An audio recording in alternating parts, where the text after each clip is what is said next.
네, 안녕하세요. 에나입니다. 오랜만이죠. 오늘은 그동안 계속 이제 영상 편집만 하고 이렇게 뭐 잡담은 계속 안 나누고 있었어요. 제가 뭐 오늘은 4가지 주제에 대해서 좀 혼자 그냥 얘기를 한번 해보려고 해요. 제가 지금 약간 감기가 걸려가지고 코가 뭐 평소에도 좀 맹맹하지만 지금 좀 더 맹맹한 상태라서 이해하고 들어주시고요.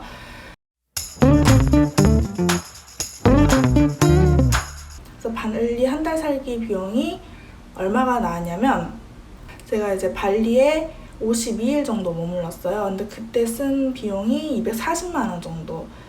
이 비용이 제가 생각하는 것보다는 조금 더 오바되기는 했어요. 근데 그 이유 중에 하나가 제가 이제 2번째 달 숙소를 한 달 단위로 끄는 게 아니라 뭐 일주일, 뭐 2주 이런 식으로 좀 짧게 끊다 보니까 비용이 제가 생각했던 것보다 훨씬 더 많이 나온, 이걸 한 달 계산으로 하면 훨씬 더 저렴해지겠죠.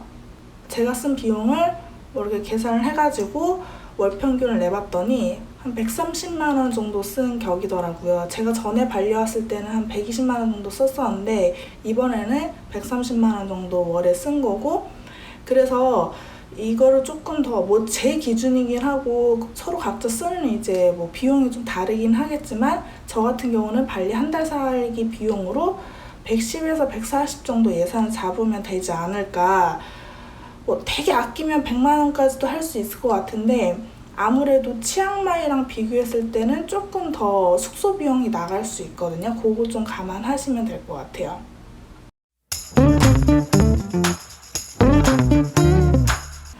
이 질문이 사실 주변에서 좀 많이 받는 질문이기도 해요. 뭐 우붓이 좋아요? 다른 곳 추천해줄 만한 곳이 있나요? 아니면 뭐 여기를 다 돌 수 있을까요? 이런 게 이제 감이 안 잡힐 수 있어요. 네, 저도 처음에 그랬고, 그래서 이제 발리 면적을 조금 비교를 해보자면 제주도 면적의 3배 정도 돼요. 생각보다 굉장히 큰 도시 중에 하나거든요. 저도 제가 생각했던 것보다는 좀 훨씬 더 넓기는 했었어요. 그래서 발리가 원체 좀 크다 보니까 다 돌아다니지를 못하는, 아예 뭐 스팟을 찍지도 못한 지역도 꽤 많이 있고, 찍었다 할지라도 그곳을 뭐 되게 깊게 파고들지 않고 그냥 정말 딱 그냥 발 들여놨다, 그냥 눈으로 봤다 정도인 거지, 제가 정말 깊게 좀 지낸 지역은 우붓, 뭐 짱구, 사누루 지역 정도, 그 외에는 정말 그냥 딱 짧은 여행한 정도고요. 지역별 특징을 간략하게 얘기를 해드릴 텐데, 이 지역별 특징이 제가 그냥 아주 짧게 체감한 느낌이기 때문에 실제와 조금 다를 수는 있어요. 발리 지역별 특징에 대해서는 따로 영상을 좀 만들려고는 해요. 오늘 얘기를 나누는 건 그냥 가볍게 얘기를 나누려고 합니다. 그래서 지역별 특징이 있는데, 제가 얘기하지 않은 지역도 훨씬 더 많을 거예요. 근데 지금 말하는 하나, 둘, 셋, 넷, 다, 여, 일곱 곳 정도의 지역을 얘기를 할 텐데, 이거 외에도 제가 이제 모르는 지역이 훨씬 더 많겠죠. 그리고 7곳 중에 한 3곳 정도는 제가 좀 디테일하게 얘기할 수 있는데, 뭐 나머지 6곳은 그냥 체감한 정도. 그래서 먼저 얘기를 해보면 꾸따 지역, 발리 꾸따 지역은 많이 아실 수도 있을 것 같아요. 여기가 초보 서퍼들이 굉장히 많이 몰리는 곳이고 공항 근처에 있어서 꾸따만 찍고 가는 분들도 있긴 하거든요, 짧은 여행이라면. 그래서 내가 만약에 서핑을 하고 싶다, 근데 처음 해본다 라고 했을 때 꾸따를 많이들 추천을 하세요. 그리고 꾸따 위쪽으로 스미냑이라는 지역이 있는데, 여기는 제가 그냥 딱 많이 듣고 체감하는 거는 물가가 굉장히 비싼 곳이다. 여기가 제가 이제 다른 여행가분들한테 듣기로는 서울 물가와 크게 다르지 않다라고 들었거든요. 근데 이제 여기는 뭐 고급스러운 레스토랑이라든지 뭔가 되게 핫한 카페들, 뭐 독특한 카페들이 모여 있거나 뭐 쇼핑하는 곳. 그래서 이거를 뭐라고 해야 지 발리의 청담동인가 뭐 발리의 가로수길인가 뭐 이런 느낌으로 비교를 해주긴 하더라고. 근데 저도 가보지는 않았어. 구경도 못 해봤고. 이 지역을 가지 않았던 이유는 다른 사람한테 이런 스미냑 지역의 특징을 들었을 때 내가 뭐 딱히 선호하는 지역이 아니구나 라는 느낌을 들었고, 무엇보다도 물가가 비싸다는 얘기를 듣고 가진 않았어요. 여기에 들렸다 오신 분들 중에 물가가 저렴하다라고 얘기한 분은 한 번도 없더라고요. 지역마다 물가 차이가 조금씩 있거든요. 그리고 스미냑 위쪽에 짱구라는 지역이 있어요. 근데 제가 여기서 한 달을 채 못 살고 오긴 했는데 다음에 가면 짱구 지역을 또 갈 것 같기는 해요. 굉장히 괜찮더라고요. 지역이 생각보다 그 짱구에 볼거리가 되게 많은, 처음에 발품하러 갔을 때는 볼거리가 되게 없고 무난하네 라고 생각을 했는데 실제로 거기서 지내다 보니까 굉장히 맛집도 많고 독특한 카페도 많고, 그리고 이제 이게 뭐랄까 관광지는 없는데 눈에 어떤 시각적인 즐거움이 좀 있는 곳이라고 해야 되나? 그러니까 소소한 재미를 좀 찾는 곳이에요. 그리고 이제 뭐 유명한 비치클럽이 있다든지, 꾸따랑 스미냑 같은 경우는 이미 관광객들이 많이 있고 좀 관광지화 됐는데, 짱구는 젊은 현지인들이 추천하는 지역이더라고요. 짱구 지역의 느낌이 어떠냐면 스미냑의 어떤 좀 힙한 느낌이랑 발리의 자연의 느낌이 아주 적절하게 섞여 있는 곳이랄까? 그래서 저는 굉장히 마음에 들더라고요. 그래서 여기서 뭘 딱히 했냐라고 하면 딱히 한 거는 없어요. 뭐 굳이 뭔가를 했다라고 표현하면 뭐 비치클럽 간 정도? 그리고 뭐 드라이브 할 정도? 이게 뭐가 없어요. 그냥 다들 샵들이 이렇게 몰려있기 때문에. 근데 그냥 저는 그 분위기가 좋더라고요. 지역적인 분위기. 유명한 우붓에 대해서 얘기를 해보면, 우붓은 뭐 요가라든지 트레킹 그리고 논뷰가 좀 유명한 곳이죠. 특징은 그 발리의 중앙에 위치해 있기 때문에 뭐 바다가 근처에 있지는 않아요. 이제 차 타고 가야, 맘먹고 가야 되는. 그래서 내가 만약에 우붓에 한 달 동안 있을 거다라고 했을 때 바다를 안 봐도 괜찮나? 라고 생각을 하면 우붓을 선택해도 좋아요. 근데 뭔가 우붓에, 발리에 왔는데 우붓에만 있기가 좀 그래. 왜냐면 바다를 못 보고 가니까. 그러면 이제 선택을 해야 되죠. 뭐 며칠만 다른 지역에 갔다가 여행을 한다든지, 아니면 뭐 지역 자체를 아예 이제 짧은 주기로 옮겨야겠죠. 그리고 이 우붓이 예전에는, 지금은 현재는 잘 모르겠어요. 제가 한 3년 전에 왔을 때는 현지인들이 살기 좋은 곳으로 선택했던 곳이 우붓이었거든요. 그래서 굉장히 좀 살기 좋은 지역이라고 들었었는데, 보통 여기 오면은 요가들을 많이 하시는 것 같아요. 남녀 불문하고 요가를 많이 하는데, 저 같은 경우는 요가를 즐겨 하지도 않고 한 번도 해본 적도 없어요. 그래서 요가를 안 하면 뭐 우붓에서 그럼 뭐하지? 라고 많이들 질문을 하세요. 그럼 우붓에 도대체 한 달 동안 있으면서, 그렇게 오랫동안 있으면서 뭐하냐? 저는 그냥 그 자연 풍경 즐기는 거 좋아해요. 그리고 드라이빙 코스가 그 주변에 이렇게 운전을 하다 보면 정글 같은 느낌이 많이 있어요. 뭐 그런 느낌도 좋아하고, 그리고 이제 프렌바 같은 거 찾아다니는 재미도 있고요. 그리고 이제 시내가 이렇게 뭐랄까 되게 복잡복잡 밀집되어 있는 느낌이거든요. 근데 저는 그게 뭔가 좀 이렇게 복잡복잡한 게 작게 이렇게 모여 있으니까 뭔가 귀여운 느낌이 들기는 하더라고요. 이게 표현이 맞는지는 모르겠는데 아무튼 제일 선호하는 지역이기는 합니다.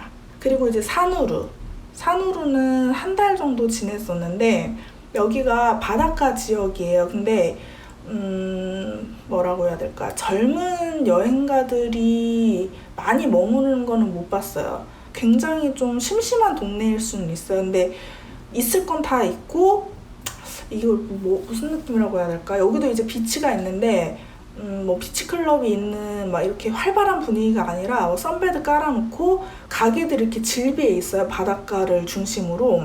여기서 이제 바다 보면서 뭐 식사하는, 뭐 커피 마시는 그런 느낌의 이제 지역인데, 심심해요. 뭘 할 건 없는데 저는 이 지역이 좀 조용하고 이렇게 뭔가 찾아갈 만한 맛집들이 있고 바다를 볼 수 있고, 그리고 아주 간혹 가다가 핑크빛 빛을 볼 수가 있어요.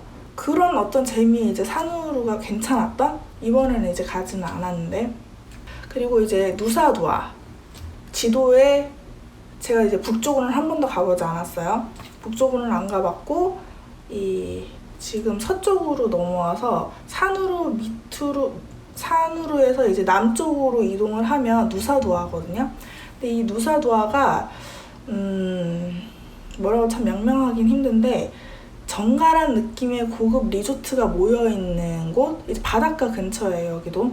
근데 여기 이제 에어비앤비 알아보시는, 이렇게 검색해보는 분은 느끼겠지만, 이 누사두아 주변에는, 해변가 근처에는 에어비앤비를 찾기가 힘들어요. 여기는 거의 그러니까 호텔, 저렴한 호텔도 없는 고급 리조트가 거의 깔려있고 고급 호텔이 있기 때문에 약간 그런 정갈한 느낌이 나요. 뭐 깨끗하고 뭔가 돈 쓴 듯한 느낌이 좀 나죠. 근데 여기가 제가 느꼈을 때는 바닷가가 되게 괜찮았었어요. 깨끗한 느낌? 바닷가가? 왜 그런 느낌을 받았는지 모르겠는데 바닷가가 되게 깨끗한 느낌을 받았었고, 그리고 여기 뭐 저는 여기 뭐 쇼핑하러 갔던 기억도 있고, 왜 근데 굳이 여기서 쇼핑을 했는지 모르겠지만 거기 정갈한 쇼핑몰이 있거든요. 쇼핑을 하러 간 적이 있고, 그리고 이제 아메드 지역, 우붓을 중심으로 이제 동쪽으로 가면은 아메드 지역이 있는데, 여기도 여행가들이 많이 가는 지역은 아니에요. 그냥 딱 스파 찍고 오는 곳이지 거기에 뭐 한 달 동안 사는 지역은 아닌데, 많이 살지는 않는데, 물론 이거 표준치는 몰라요. 그냥 제가 그냥 사람들을 만나면서 느끼는 체감 정도인데, 뭐 현지인의 조언을 듣거나. 근데 이 아메드 지역은 검은 해변이라고 해야 되나? 모래가 검은색이고, 그리고 여기에 그 스노클링을 하러 많이 가요. 그래서 그 바닷가 근처에 숙소가 진짜 많은데 저렴해요. 그리고 뷰도 좋고. 그래서 뭐 그날 뭐 숙소에 나와가지고 10,000원짜리 이거 스노클링 기기 빌려서 그냥 바다에 들어가면은 되게 잘 보인다고 하더라고요. 저도 가보지는 않았어요. 그렇게 들었고, 관광객이 많지 않아가지고 굉장히 조용하게 머물 수 있는 지역이라고 하더라고요.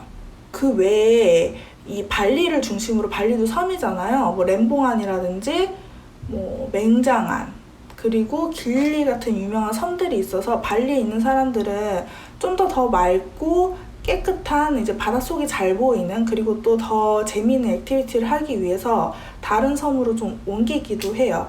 근데 여기에 대해서는 되게 길게 얘기하진 않아도 될 것 같고, 지금 얘기한 지역만으로도 충분히 선택하기가 힘들 거예요. 왜냐면 우리는 한 달 살기를 할 거니까. 이 지역을 선택을 하려면 결국의 선택지가 어디에 있냐면 내 라이프 스타일에 있어요. 내가 어떤 걸 좋아하고 발리 가서 꼭 바다 봐야 하는 건지, 아니면 뭐 서핑할 건지, 요가 할까, 트레이킹 할까, 뭐 아니면 자연을 즐기고 싶나, 드라이빙 코스 어디 있나, 그리고 뭐 돈 쓰는 느낌, 돈 펑펑 좀 쓰고 뭐 부자처럼 지내다 오고 싶다, 뭐 이런 어떤 나의 그 하고 싶은 거를 조금 정해 놓으면 지역을 어디로 할지가 조금 좁혀지거든요. 그러면은 이 좁혀지는 게, 선택을 하면은 한 2개에서 3개 정도로 좁혀질 텐데, 여기에서 이제 이동을 할지 아니면 한 곳에서 머물지를 결정을 하면 되는 거죠.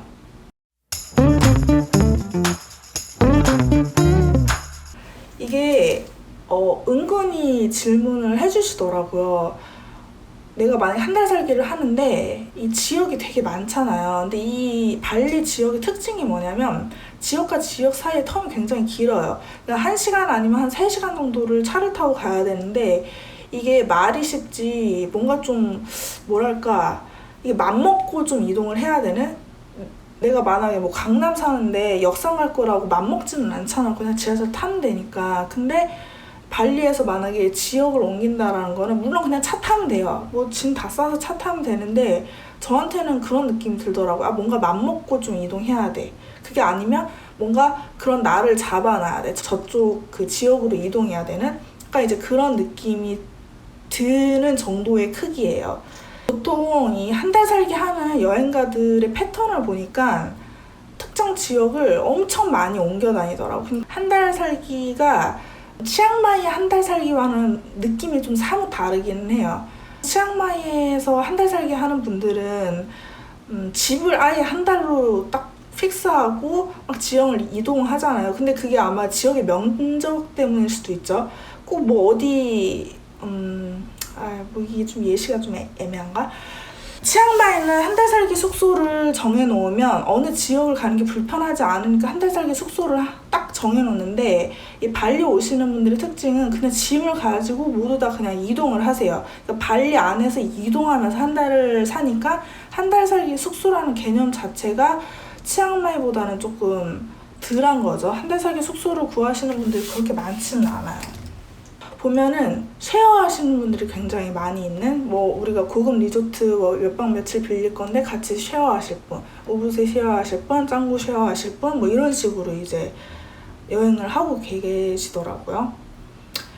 근데 이제 이거의 이제 문제는 저와 같이 일을 하면서 여행을 병행하는 분들은 이제 알겠지만 지역을 그렇게 많이 옮겨 다닐 수가 없어요. 왜 그러냐면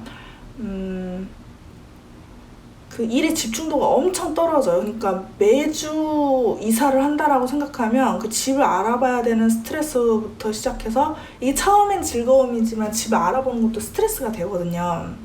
그런 어떤 시간 낭비, 그리고 또 뭔가 새로운 곳에 정착하고 적응해야 되는 이 과정을 생각하면 주마다 집을 옮기는 거는 쉽지가 않거든요. 저는 2주마다 옮기는 것도 좀 적응이 힘들더라고요. 그래서 일을 하고 있다면 그냥 한 지역에 머물기를 원하죠, 스스로가. 이 발리가 또 아쉬운 게 뭐냐면 비자가 한 달이야. 그러면 발리 가서 우붓에서만 한 달 있을 수 있을까? 그리고 이제 스스로에게 물어봐야 돼요. 내가 한 달 동안 우붓에만 있어도 충족스러울까? 괜찮을까? 그게 아니라면 이제 다른 방법을 찾아야죠. 옮겨야 되는 거예요. 산으로 가면 산으로 지역에서만 한 달, 그리고 뭐 짱구 가면 짱구에서만 한 달, 이런 식으로 했고, 만약에 다른 지역에 가고 싶다고 하면 그냥 하루 이틀 혹은 뭐 길게 일정 잡으면 3일 정도 잡고 그냥 그 지역 가서 숙박하고 돌아오는 형태로 있었던 것 같아요. 그게 아니면 그냥 이제 하루 당일치기로 갔다 오는 거예요. 아침에 일찍 출발해서 저녁에 돌아오는. 발리가 비자가 한 달이니까 지역 하나만 정하고 돌아오면 좀 아쉬울 수는 있을 것 같아요. 그래서 요거를 이제 플랜을 잘 짜야 되는데, 저는 이번에는 이제 다른 곳은 아예 가지도 않았어요. 뭐 짱구 주변에 뭐 꽃다랑 스미냑 정도 갈 수도 있는데 아예 가지도 않았어요. 뭐 귀찮기도 하고 뭐 되게 뭐 이렇게 흥미가 돋지는 않아서 그냥 짱구 지역에서만 있었는데, 왜냐면 짱구에서 한 달만 있는데도 불구하고 그 지역을 다 모르겠더라고요. 그나마 이제 좀 즐거움이 있었다면 길을 익히는 뭔가 재미가 좀 있었던? 이게 각자 어떤 즐거움이 좀 다르지만 저는 그렇게 길을 익히는 것도 재밌더라고요. 그래서 만약에 한 달만 산다는 가정이라면 이제 여러 가지 선택지가 있죠. 한 지역에 한 달을 사는 거, 그리고 뭐 2주 단위로 지역을 옮기는 거, 아니면 1주 단위로 지역을 옮기는 거. 근데 이제 1주 단위로 업무 집중도가 좀 많이 떨어질 수 있어요. 1주라고 이렇게 딱 확정 짓는 이유는 그런 이유 때문이거든요.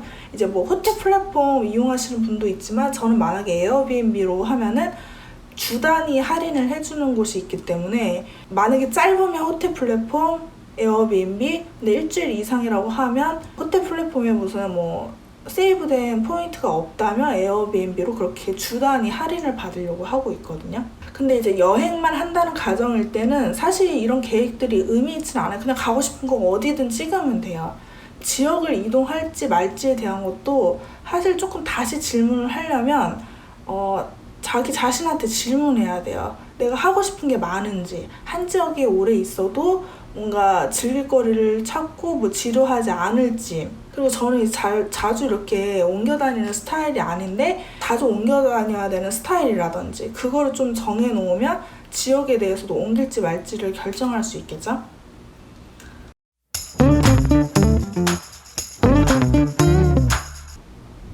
발리가 한 달 살기 숙소 발품이 가능하고 현지인들과 딜도 이제 가능하더라고요. 직접 해보니까. 그래서 오래 하지는 않고 제가 하루 정도 짱구 지역을 발품을 했었는데, 그걸 겪다 보니까 다음에 오면은 숙소 발품을 할 것 같기는 해요. 그래서 다음 영상으로 아마 짱구 지역에 발품했던 영상들이 한 3곳에서 5곳 정도, 뭐 많으면 8곳 정도가 올라갈 텐데 쭉 올라갈 것 같진 않아요. 뭐 숙소 발품 관심 없는 분들도 있으니까. 그래서 중간중간 팁들 같은 경우 공유를 할 예정이고, 그래서 이 발품했던 팁을 조금 더 풀어보자면, 현지에서 이제 계약을 하면은 이게 어느 정도로 저렴해지냐면, 에어비앤비에서 봤던 숙소라고 하고 발품을 직접 띄워보면 한 10에서 30% 정도가 가격이 저렴해져요. 그러니까 만약에 뭐 에어비앤비에서는 100만 원에 팔면은 발품하면은 뭐 80만 원, 70만 원으로 떨어질 수 있는 거죠. 그럼 저는 이런 걸 차라리 세이브하고 이제 뭐 식사 비용으로 돌린다든지 아니면 관광 비용으로 돌린다든지 하는 식으로 예산을 이렇게 이렇게 배분하고 있거든요. 근데 이번에는 완전 실패했죠. 제가 숙소를 결정을 못 해가지고 호텔에 막 머물고 그랬으니까.